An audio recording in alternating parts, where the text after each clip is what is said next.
Cavity जो बोलते हैं, ओरल हेल्थ जो बोलते हैं, माउथ से जो रिलेटेड है, इसकी डिजीज काफी बढ़ रहा है, लोगों में अवेयरनेस नहीं है। तो आप ये बताइए कि किस तरह के पेशेंट अपने क्लिनिक में विजिट करते हैं? ओरल कैविटी में तो आपको बीमारियां बहुत तरह की मिलेगी और बीमारियां हर तरीके की मिलेगी। बहुत सारी चीज़ें ऐसी, सबसे कॉमन चीज़ है दांत में कीड़ा लगना। ये छोटे बच्चे से लेके बुजुर्ग तक के सब में है, ये सबसे कॉमन चीज़ है। उसके बाद में फिर आपको मिलेंगे पायरिया के पेशेंट मिलेंगे, फिर आपको बाकी फिर आड़े तिरछे दांत है उनके पेशेंट मिलेंगे, दांत को कीड़ा लगा है उसके पेशेंट मिलेंगे। बच्चों में कीड़ा अभी बहुत जल्दी लगता है, बहुत कम एज में लग जाता है। उसके बाद में फिर ऐसे पेशेंट ओरल सबम्यूकस फाइब्रोसिस मतलब OSMF के पेशेंट मिलेंगे। तंबाकू, खैनी, गुटखा, सुपारी खाने वाले पेशेंट भी बहुत मिलेंगे आपको। तो उन सबको, उन पेशेंट्स को ऐसा है कि अभी हमको एक समय आ जाता है आदमी को कि जब लगता है कि नहीं, हमने ये आदत छोड़ देनी चाहिए, या उनको बहुत घर से प्रेशर रहता है, या उनके किसी फ्रेंड सर्कल में, फैमिली में किसी को कैंसर डेवलप हो जाता है, उसके बाद उनके मन में डर बैठ जाता है, उसके बाद भी लोग खाना छोड़ने की इच्छा, लेकिन छोड़ नहीं पाते हैं। उसकी भी तो इलाज करते हैं हम, उनको छोड़ने में हम मदद करते हैं, सब चीज़ें छोड़ने में मदद करते हैं। ये सब चीज़ें होती हैं। अगर ट्रीटमेंट तो सभी चलती है। डॉक्टर निखिल बुंडे सर, आप ये भी बताइए कि जैसे कि जो आपके एडिक्शन थेरेपी है, टोबैको एडिक्शन जो थेरेपी है, डी-एडिक्शन थेरेपी जो है, तो आप बताइए कि आपकी क्लिनिक की एक स्पेशलिटी है, ये किस तरह से इम्प्लीमेंट होती है, किस तरह के पेशेंट पे इसको लागू किया जाता है, उस बारे में बताइए। सबसे पहले तो हमें कोई भी पेशेंट जब आता है, जो खुद होके आता है, जो कहता है कि मुझे छोड़ना है तंबाकू, खर्रा, गुटखा, जो भी चीज़ें वो खाते पीते हैं, जो भी है, किसी भी फॉर्म में तंबाकू का सेवन, किसी भी फॉर्म में सुपारी का सेवन, इन दो चीज़ों से रिलेटेड, फिर वो सिगरेट रह सकती है, आपका नस हो सकता है यूज़ करना, कोई भी हो सकता है, इन सब चीज़ों के मामले में जो बोलते हैं कि हमें छोड़ना है, तो उसके लिए सबसे पहले ज़रूरी है पेशेंट की हिस्ट्री लेना कि पेशेंट कितने सालों से खा रहा है, किस किस समय खा रहा है, उसकी कुछ स्पेसिफिकेशन है या नहीं है, उसे कब लत का क्रेविंग होती है, मतलब लत लगी जैसी लगती है, कितने साल, किस उम्र में लगी, किस वजह से लगी, इन सब चीज़ों की सबसे पहले तो हिस्ट्री लेना ज़रूरी है, डिटेल्ड हिस्ट्री लेना ज़रूरी है। डिटेल हिस्ट्री लेने में कम से कम आधा से पौन घंटा जाता ही जाता है। फिर पेशेंट का क्यों लगा, कोई स्ट्रेस था, नहीं था, ये है, अभी भी स्ट्रेस है, नहीं है, तनाव में, मानसिक तनाव में लोगों ने शुरू किया। कई बार अभी तो ऐसे है कि 10-12 साल के बच्चे भी खाना शुरू कर देते हैं। क्या, तो घर में पिताजी खाते हुए दिखते हैं, भाई खाते हुए दिखता है, चाचा खाते हुए दिखते हैं, इतने बड़े लोग खाते हैं तो अच्छी बात होगी, बुरी बात नहीं है। छोटे बच्चे भी 10-12 साल के खाना शुरू कर देते हैं। इन सब चीज़ों की वजह से मुंह के अंदर कैंसर का प्रमाण बस अभी, मतलब अगर कहा जाए तो विदर्भ भारत में कैंसर की राजधानी बन रहा है। काफी यंगस्टर्स में देखा गया है कि सेडेंटरी लाइफस्टाइल होती है, 2 टाइम्स वो सर्कुलर ब्रश नहीं करते रात में, नाइट में देखा गया। तो ऐसे लोग जो लो इम्यूनिटी है, अनकंट्रोल ब्लड शुगर है, डायबिटीज है, उसका भी इफेक्ट डेंटल पे होता है, डेंटल इन्फेक्शंस पे। देखिए, डायबिटीज़ ऐसी ये बीमारी है जो आपके शरीर को अंदर से खाती है। अब दांत, ओरल कैविटी आपके शरीर के अंदर है, तो वहाँ पे भी इफेक्ट होना ही होना है। डायबिटीज़ ऐसी बीमारी है कि आप अगर कंट्रोल नहीं रखते हो, बराबर उसका इलाज नहीं करते हो, और डायबिटिक पेशेंट में अगर आपने क्लीनलीनेस का अच्छा ध्यान नहीं रखता है, तो आपको पायरिया होने की और दांतों में कीड़ा लगने की बहुत ज़्यादा, और दांतों की बाकी गंभीर समस्या उत्पन्न होने की बहुत ज़्यादा चांसेस क्रिएट हो जाते हैं, जो एक नॉर्मल पेशेंट में उसी तरीके से रहते हुए क्रिएट होने के चांसेस कंपेरेटिवली कम रहते हैं।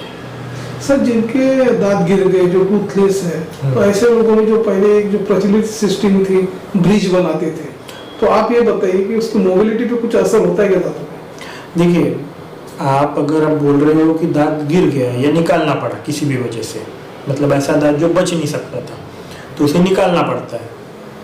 अब अगर वो तकलीफ दे रहा है दांत, तो उसे निकालना पड़ेगा, या पहले से दांत हल रहे थे और निकल गए। अब इस कंडीशन में आपके पास 3 लाइन ऑफ ट्रीटमेंट आज के समय पे अवेलेबल है। एक होते हैं निकालने पहनने वाले दांत, जो पार्शियल, मतलब कुछ ही दांतों पूर्ति मर्यादित रहते हैं, उसमें कुछ नकली दांत और कुछ अपने नेचुरल टीथ रहते हैं। तो नेचुरल टीथ का सपोर्ट लेके आर्टिफिशियल टीथ प्रिपेयर किए जाते हैं और वो निकालने पहनने वाले होते हैं, उन्हें रिमूवेबल पार्शियल डेंचर कहा जाता है, आरपीडी। लेकिन ये लॉन्ग टर्म के हिसाब से बहुत सक्सेसफुल लाइन ऑफ ट्रीटमेंट नहीं मानी जाती है। फिर रहा आपका फिक्स पार्शियल डेंचर, मतलब एफपीडी, मतलब जिसे हम कहते हैं फिक्स दांत, ब्रिज, क्राउन, ब्रिज, ये सब फिक्स दांतों के इसमें आता है, एफपीडी में आता है। इनमें ये काफ़ी समय से चलती आ रही हुई ट्रीटमेंट है, अभी भी चल रही है और आगे भी चलती ही रहेगी, क्योंकि ये ट्रीटमेंट कंपेरेटिवली बहुत इकोनॉमिकल गिरती है पेशेंट को, खाने पीने के मामलों में पेशेंट का सुविधाजनक हो जाता है। अब तीसरी ट्रीटमेंट बचती है इम्प्लांट। इम्प्लांट आज के समय काफ़ी महंगी ट्रीटमेंट है। ऐसा है कि मतलब एक सामान्य व्यक्ति को अगर एक सिंगल दांत को अगर रिप्लेस करने के लिए जाना है तो उसे शायद से, अगर एक 25-30 हज़ार महीना कोई कमाने वाला पर्सन है तो उसके लिए शायद से वो आउट ऑफ बजट चीज़ हो जाती है इम्प्लांट करना। हाँ, जबकि ब्रिज करना, ब्रिज में भी अलग अलग टाइप के मटेरियल है। अभी तो बहुत सारे मटेरियल आ गए एडवांसमेंट्स की वजह से। पहले तो 2 ही आते थे, एक सादा मेटल और दूसरा पोर्सिलिन फ्यूज सिरेमिक PFM आता था, तो 2 ही मटेरियल आता। अभी तो जिरकोनिया आता है, ब्रुक्सिल आता है, काफ़ी मटेरियल्स आ गए हैं। उसकी वजह से तो अभी आपका एफपीडी का भी काफ़ी अच्छा स्ट्रेंथफुल ब्रिजेस बनते हैं। ये शहर और विदर्भ के दर्शक डॉक्टर निखिल बोंडे सर आपको लाइव देख रहे हैं। इवन आपका फोन नंबर और आपका एड्रेस से हमारे स्क्रीन पर रोल आउट हो रहा है, उसे देख के हमारे दर्शक आपको कभी भी संपर्क कर सकते हैं सर। बिल्कुल कीजिएगा सर। तो बोंडे सर, चलते चलते हमारे दर्शकों को आपको ये भी बताइए कि ओरल हाइजीन मेंटेन करना बहुत जरूरी है आज के डेट में, तो उसके लिए किस तरह से केयरफुल रहना चाहिए, किस तरह से प्रिवेंशन करना चाहिए ताकि ये नौबत ना आए।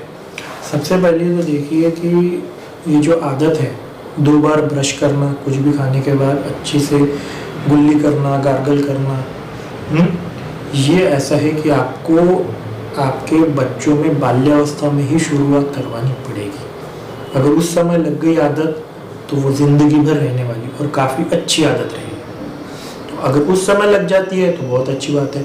फिर बड़े हो जाने के बाद अगर आप में कोई प्रॉब्लम आता है, उसके बाद अगर आप वो आदत शुरू कर रहे हो, रोज़ 2 टाइम ब्रश करना है, मतलब रात को सोने के पहले।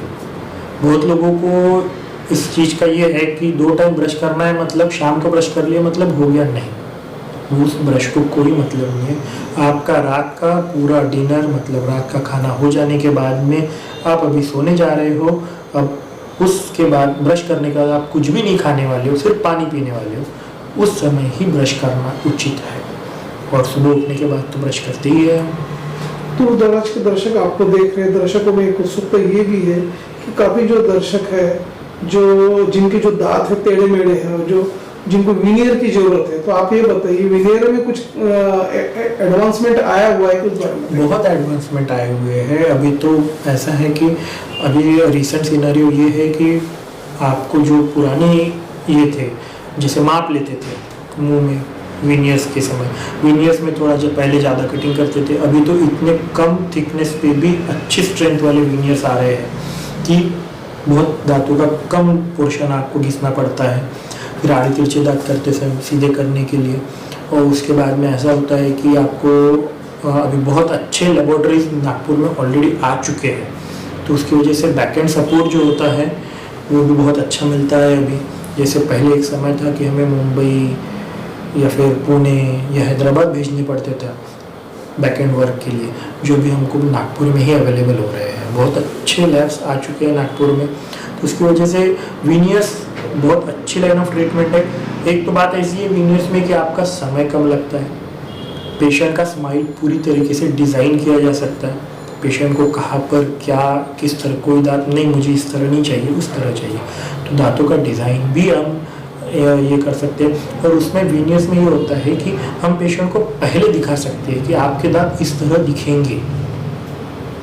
दूर दराज के दर्शक डॉक्टर निखिल सर आपको लाइव देख रहे हैं, हमारे दर्शकों को आप ये भी बताइए कि यदि ये दर्शक आपके क्लिनिक में विजिट करते हैं तो आप ये बताइए कि किस तरह के फैसिलिटीज, किस तरह के एमिनिटीज, क्या लाइन ऑफ ट्रीटमेंट अपने क्लिनिक में अवेलेबल, उस बारे में आप बताइए। मेरे यहाँ पे तो जनरल डेंटिस्ट्री से रिलेटेड सभी लाइन ऑफ ट्रीटमेंट होती है। रेगुलर लाइन ऑफ ट्रीटमेंट होने में कोई भी ये नहीं है। सभी लाइन ऑफ ट्रीटमेंट होता है हमारे यहाँ पे। मतलब सबसे बेसिक चीज़ दांत निकालना, दांत सफाई करना से लेके सबसे एडवांस चीज़ वीनियर्स वगैरह सब कुछ किया जाता है सही। और हमारा स्पेशल फोकस है टोबैको डी एडिक्शन के ऊपर, हम उसके ऊपर ज़्यादा फोकस करते हैं।